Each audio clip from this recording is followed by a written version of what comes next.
목사님이 그때 중학교 1학년 때 얘기를 자주 하는데, 근데 그때 목사님 하나님 만났다고 했지만 그렇다고 해서 갑자기 성경처럼 막 불이 막 떨기나무에 막 부악 오고 막 환상을 보고 이런 만남이 아니었어. 그러니까 그때의 목사님이 기억하는 이걸 만남이라 생각하는 거는 지난주 중에 어떤 그 쌤이 그 아이 부모님 받은 카톡의 이야기이기도 했는데, 그냥 그때 수련회 끝나고 가는 길에 목사님이 그날 수련회 때 불렀던 찬양을 차에서 엄청나게 불렀던 기억이 있어요. 그 여름 수련회 끝나고 바로 이제 우리 가족들이랑 휴가를 갔는데 가는 길에 목사님이 찬양을 계속 부른 거지. 그러니까 그때까지만 해도 딱 중1이니까 어리잖아. 어린이 찬양, 여러분처럼 내 안에 부어주셔서 뭐 이런 거 하고 저기서 붕이와 이런 거 하다가 갑자기 그때 그 이제 비전 이런 찬양이 있었잖아요. 뭐 구원하시 이런 어른들 찬양을 처음으로 수련회 가서 불렀는데 그 찬양이 되게 나한테 이제 좋았던 것 같아요. 그래서 차에서 막 그 시키지도 않았는데 그 찬양을 흥얼거리면서 갔었던 기억이 있거든요. 하나님의 만남이라고 하는 게 어떤 그 인간과 인간의 만남으로 그렇게 딱 눈에 보이는 실체로 만나지지는 않거든요.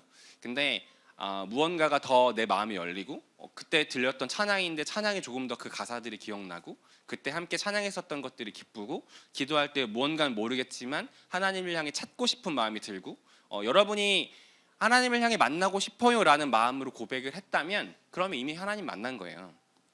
내가 그것을 마음을 열어서 하나님 앞에 다가가고 싶다는 그 시그널 자체가 여러분이 하나님 만난 거거든요. 어떤 막 그렇게 특별하게 막 환상을 보거나 막 갑자기 막 은사를 받거나 잘 그런 일도 있지만 그런 케이스보다는 대부분은 어떤 이런 그런 일상 안에서 하나님을 만나는 경험을 합니다. 저는 하나님 여러분들이 다 만났다 생각해요. 아니 우리는 이미 하나님 태초에서부터 여러분이 태어나면서부터 하나님과의 만남을 계속해 왔는데요. 그건 그 어느 순간부터 그것들을 잊어버리고 살았던 거죠. 그리고 그 이제 분리되었던 그 관계를 어제 다시 커넥트했었던 시간들이었던 거고요. 오늘 하나님과의 만남을 계속 이어가기 원합니다.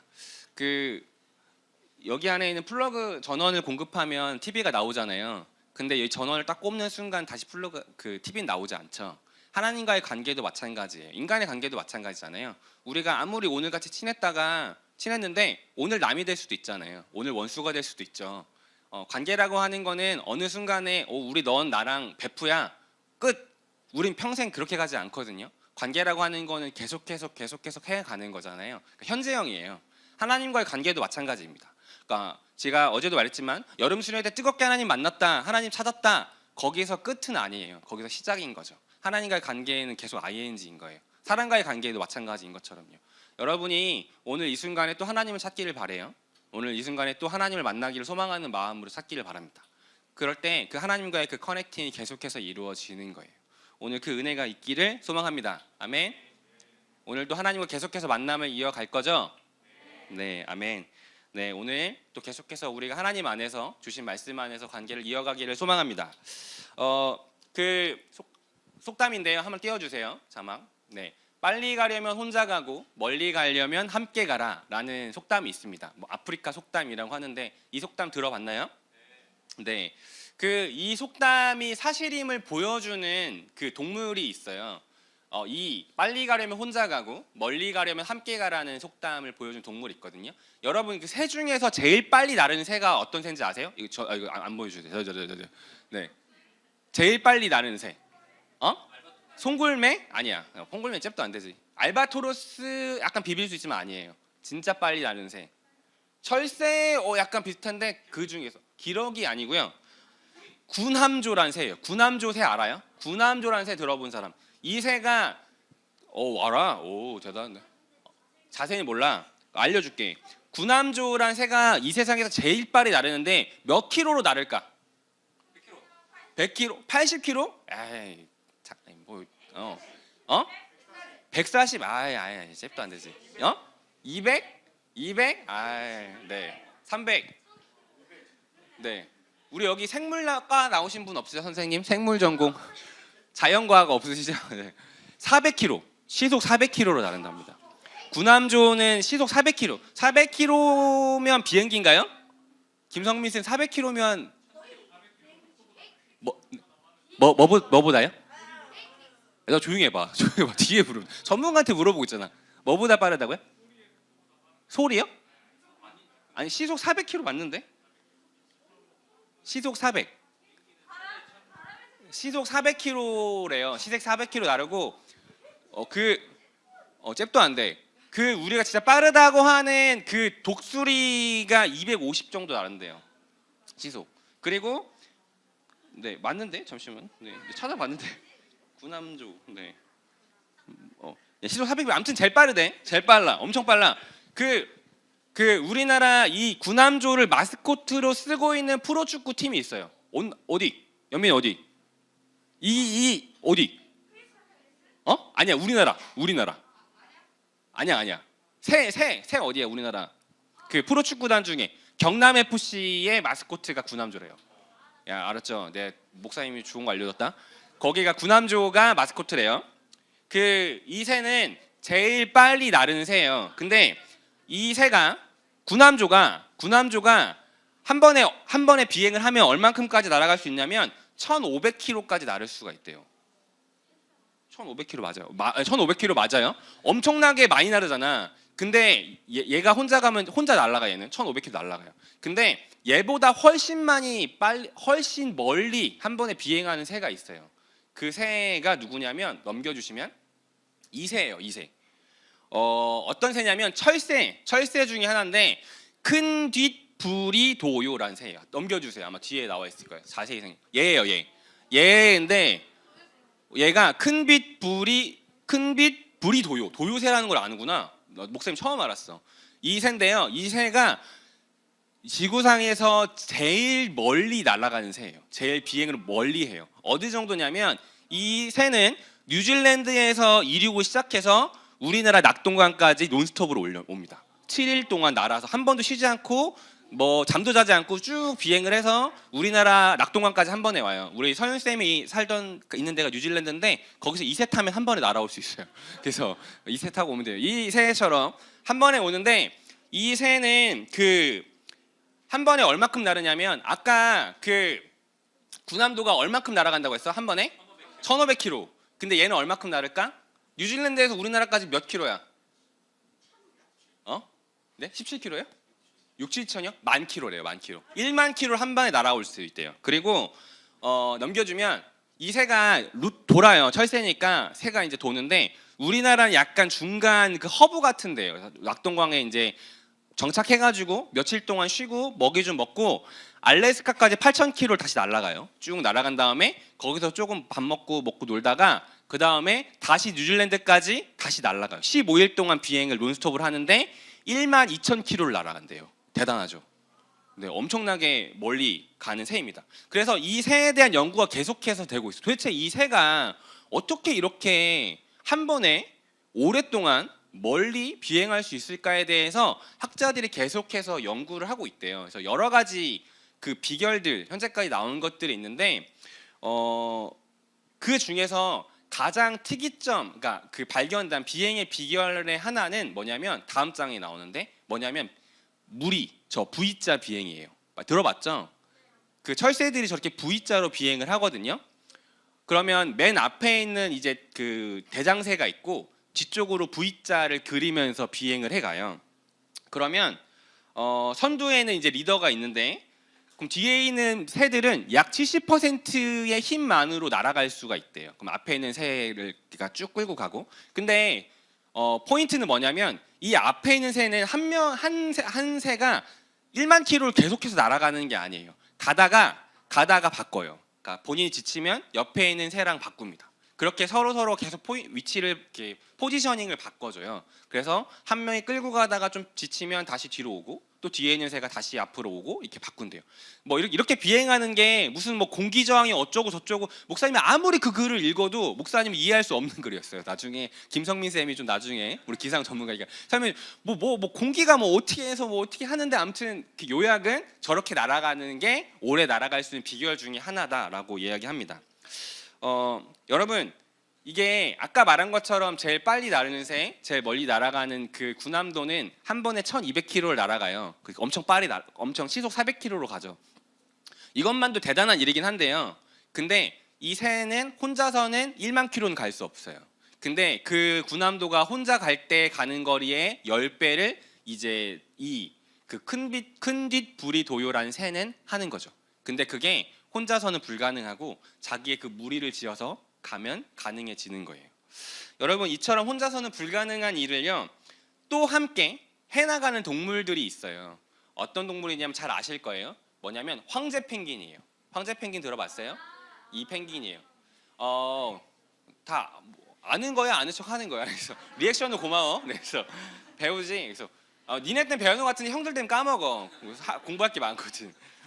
초등학교 때는 과학 이런 거 과학책을 많이 봤을 거예요.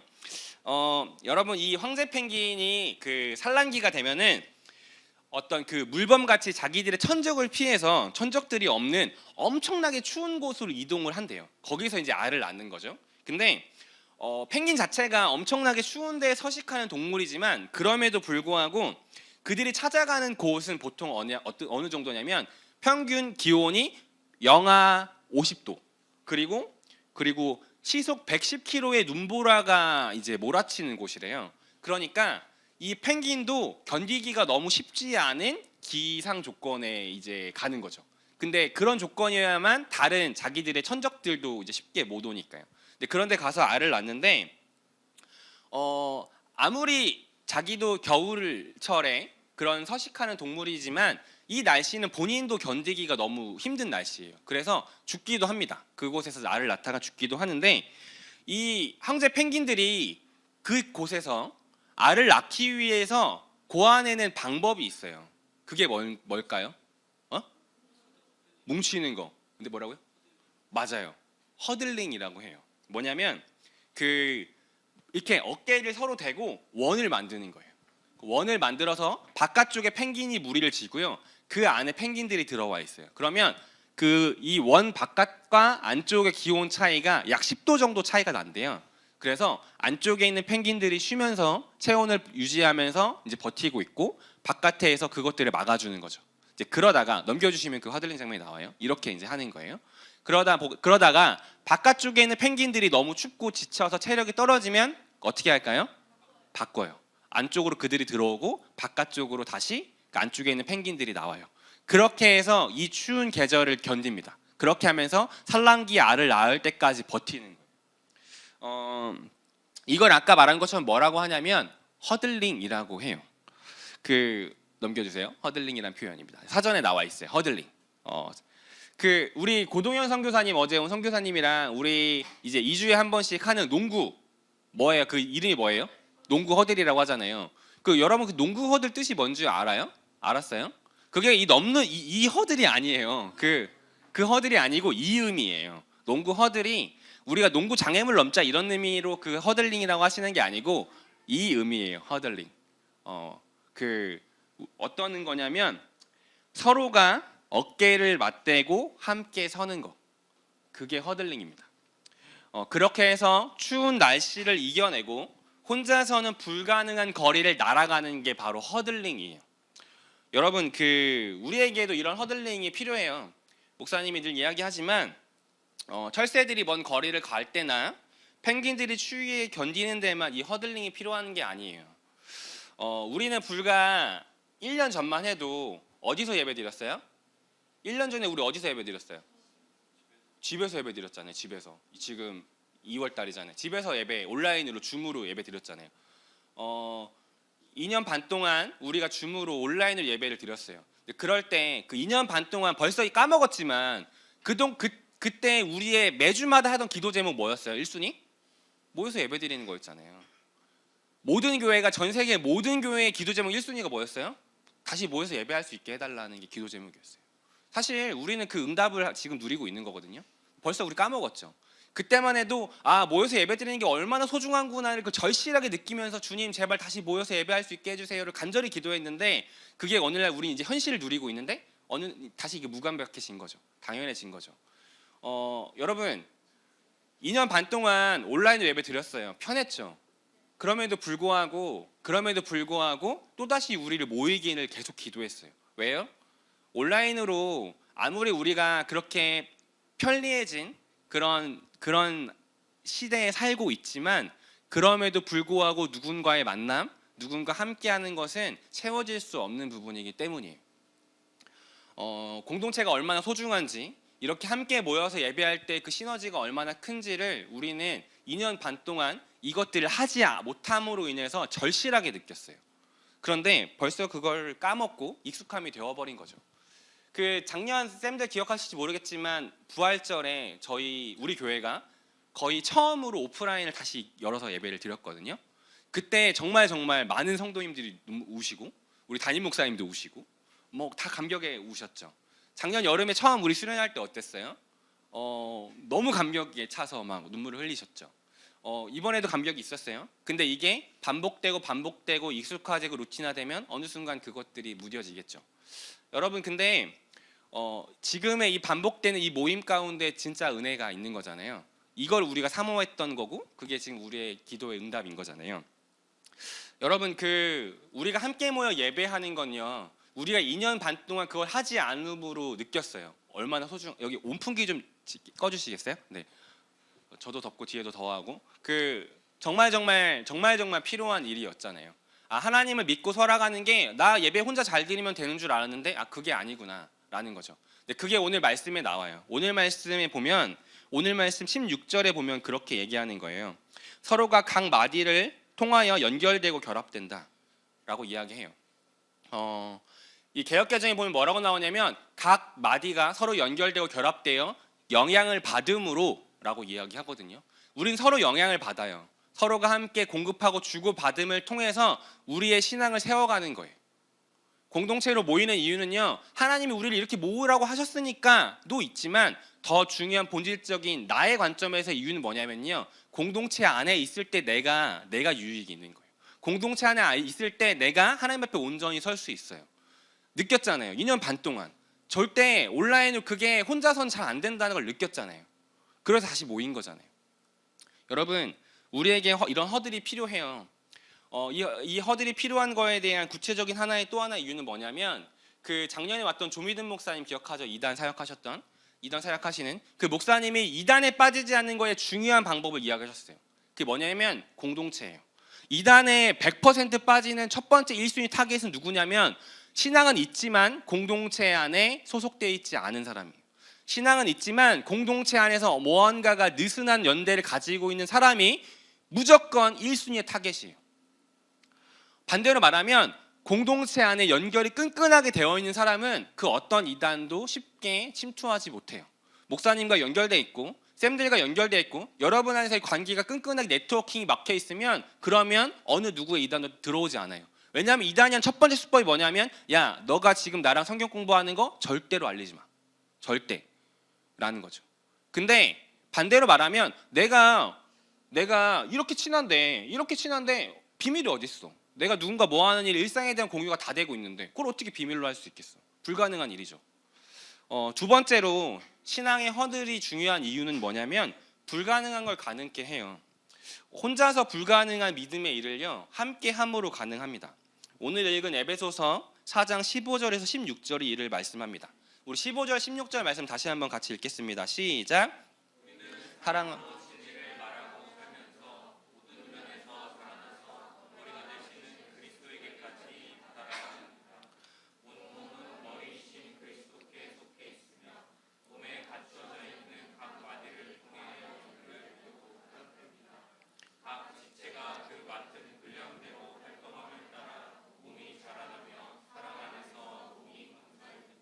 아멘. 우리는 모든 면에서 자라나야 해요. 우리의 몸이 자라듯이 우리의 신앙도 자라나야 하는데 그 일을 16절에 보면은 서로가 연결되고 결합되어 각자의 분량대로 활동하면 그게 가능하다고 말하는 거예요. 앞서 이야기한 것처럼 우리가 신앙의 성숙으로 예수 그리스도께 다가가야 하는데 그것은 나 혼자서 집에서 사도행전 열심히 잘 읽고 혼자서 좋은 말씀 듣고 예배하고 찬양한다고 되는 게 아니라는 거예요. 서로가 연결되고 결합되어 각자의 분량대로 서로에게 영향을 주고받음으로 인해서 그 일이 가능하다는 거죠. 혼자서는 절대 불가능한 일인데 우리가 그 일을 할 때 그게 가능하다는 거예요. 그리고 그렇게 할 때 우리가 진짜 몸된 그리스도의 교회를 세워갈 수 있다는 거죠.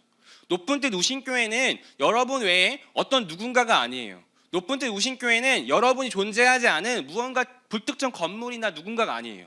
박상윤 목사님이 아니고 제가 아니고 어떤 다른 어른들이 아니에요. 높은 뜻 우신교회는 바로 우리예요. 바로 너고 나고 우리가 바로 높은 뜻 우신교회인 거죠. 우리가 그렇게 서로가 연결되고 결합됨으로 영향을 주고받음을 통해서 우리가 온전하게 예수 그리스도의 몸된 높은 뜻 우신교회를 세워갈 수 있는 거예요. 그리고 그럴 때 우리 교회를 통해서 세상의 빛과 소금의 역할을 하나님께서는 가능케 하실 겁니다. 늘 이야기하지만 우리에게 어제도 기도했었던 마지막 기도 제목인데 서로에게 좋은 친구가 되어주면 좋겠어요. 서로에게 좋은 믿음의 친구가 되어주기를 노력하면 좋겠어요. 어제 그렇게 결단했죠. 모두가 다 기다리고 있거든요. 나에게 수동적인 나에게 좋은 친구가 있으면 좋겠습니다. 하나님 저에게 좋은 신앙의 친구를 보내주세요. 또 필요한 기도지만 더 나아가 역으로 생각해보면 모두가 그런 상황인데 내가 그런 친구가 되어줄 수 있으면 좋겠습니다. 하나님 제가 그런 친구가 되어줄 수 있는 용기를 주세요 라고 기도하면 좋겠어요. 그렇게 서로가 영향을 주고 받음으로 우리가 하나의 공동체를 만들어가면 좋겠습니다. 어제도 이야기했는데 교회는요 사람 보고 오는 거라고 생각해요. 목사님은 하나님은 어디서나 만날 수 있죠. 근데 여기에는 여러분의 사람이 존재가 있기 때문에 멀리서도 여기 오는 거잖아요. 여기에 있는 창덕쌤이 없고 소연쌤이 없으면 그럼 여기에 올 이유가 뭐가 있을까요? 하나님 만나는 건 우리 집에서도 가능하고 우리 집 앞에 있는 교회에서도 가능하거든요. 여기에 있는 여러분들의 존재를 만나기 위해서 이곳에 오는 거죠. 그리고 여러분의 존재를 통해서 우리가 하나님을 발견하고 나의 신앙이 스스로 자라가며 경험하고 몸된 교회를 이루어감을 느끼고 만들어가고 싶어서 경험하고 싶어서 이 자리에 오는 거잖아요. 여러분들 우리가 그런 연결됨이 있기를 원합니다. 참 이게 말로만 하는 게 참 어려운데요. 목사님도 정말 노력할게요. 우리 쌤들도 노력할게요. 날마다 기도하고 여러분들이 어떻게 하면 우리가 더 좋은 공동체를 만들어갈 수 있을지 기도하고 그것들을 위해서 계속 노력할게요. 여러분들도 노력해줬으면 좋겠어요. 여러분들도 어제 기도한 것처럼 제가 옆에 있는 친구에게 필요한 친구에게 친구가 되어주겠습니다. 하나님 그거 좀 쪽팔리고 부끄러운데 용기 없는데 그거 할 수 있는 용기를 제게 주세요. 먼저 말 걸 수 있고 먼저 인사할 수 있는 용기를 주세요. 제가 마음을 열고 다가갈 때 그리고 그 친구도 반응할 수 있는 은혜를 우리 팀즈누리에게 주세요. 이렇게 같이 기도하면 좋겠습니다. 그렇게 해서 우리가 함께 하나님이 연결되어 결합된 거룩한 공동체를 사랑의 공동체를 만들어가면 좋겠습니다. 아멘. 아멘. 같이